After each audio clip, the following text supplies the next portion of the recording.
वाशिम जिल्ह्यातील वनोजा येथे सीतामाता दर्शनासाठी भक्तांची प्रचंड गर्दी। आज 7व्या मारी निमित्त पंचक्रोशी जागृत देवस्थानापैकी एक वनोजा येथील सीतामाता यांच्या दर्शनासाठी भक्तांनी एकच गर्दी केली। या ठिकाणी बोललेला प्रत्येक नवस पूर्ण होतो अशी भक्तांची धारणा आहे।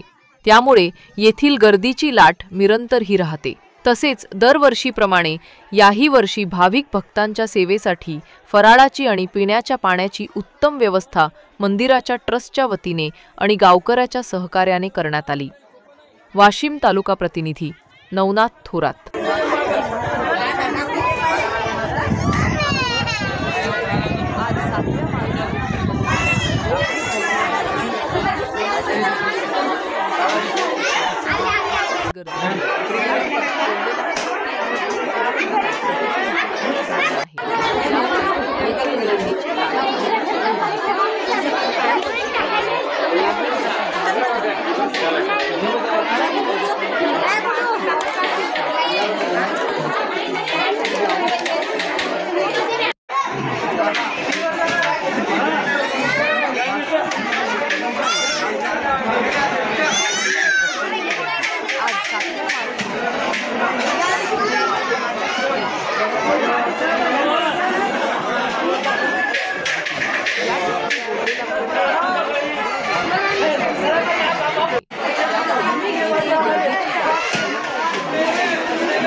या ठिकाणी बोललेला प्रत्येक नवस पूर्ण होतो अशी भक्तांची धारणा आहे। त्यामुळे येथील गर्दी